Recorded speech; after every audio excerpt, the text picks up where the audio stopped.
In May of 2016, Duke Assistant Professor Kafui Dzirasa was welcomed at the White House by President Barack Obama, who honored him and several dozen other young scientists for their early prowess and leadership in the scientific community.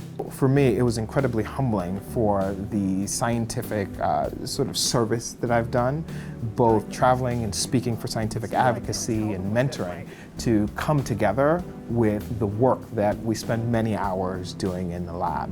That work in the lab is nothing short of revolutionary. Dzirasa believes that new neuroengineering technologies hold great promise for treating psychiatric illnesses like schizophrenia, autism, depression, and addiction. Sometimes the medicine that we use to treat the heart is electricity, right? This is the concept behind a defibrillator or behind a pacemaker, right? So I had this thought that perhaps we can apply the same sort of thinking to psychiatric illness. He believes it is possible to create an implanted pacemaker for the brain to help regulate electrical impulses, similar to a heart pacemaker. You'd have a version of the pacemaker that could be used for schizophrenia, a version that could be used for autism, a version that could be used for depression as well. Dzirasa has developed small helmets for mice that registers 10 brain areas simultaneously and records the activity to a computer.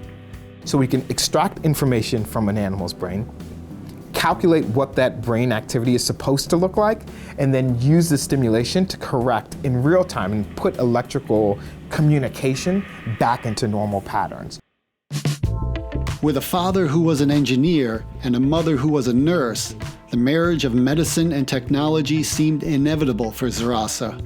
He entered Duke University School of Medicine in 2001 as an MD PhD student. Hearing about the community here, the opportunity to do amazing research and engage in this field of neuroengineering was something that totally shifted my perspective and my direction. A proverbial light went on during a psychiatry rotation when he met a patient who was complaining of a headache. And it turns out this wasn't a headache. He had believed that the government had planted a chip in his head and that they were stealing his thoughts, and yet no one could tell me what was going on in this guy's head.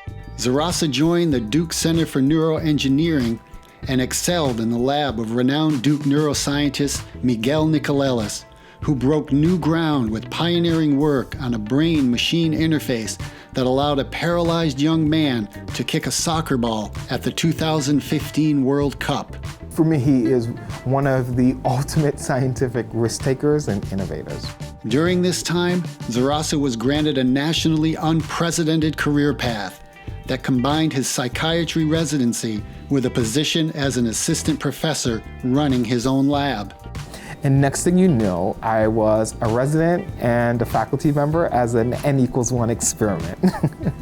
So it, in theory, shaved off from 9 to 11 years on the typical timeline it takes for research scientists to become independent. In addition to his recent Young Scientist Award, Dzirasa has been honored with the Rising Star Translational Research Award from the International Mental Health Research Organization and the Outstanding Resident Award from the National Institute of Mental Health.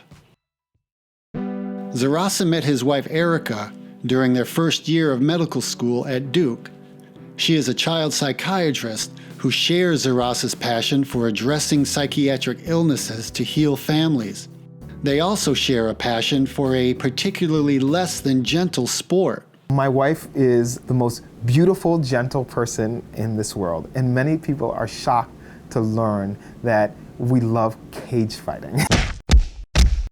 I love the idea of people physically pushing themselves to extremes and challenging them. As far as pushing himself with his research, Dzirasa is pulling no punches when it comes to finding a better treatment for mental illness. My career has also reflected some risk-taking that Duke has done. They were willing to set up an experiment, they were willing to put up safeguards, they were willing to provide administrative support. This place that is Duke has remained committed to that experiment, and I think in many ways the successes that I've had early in my career have been a reflection of that commitment.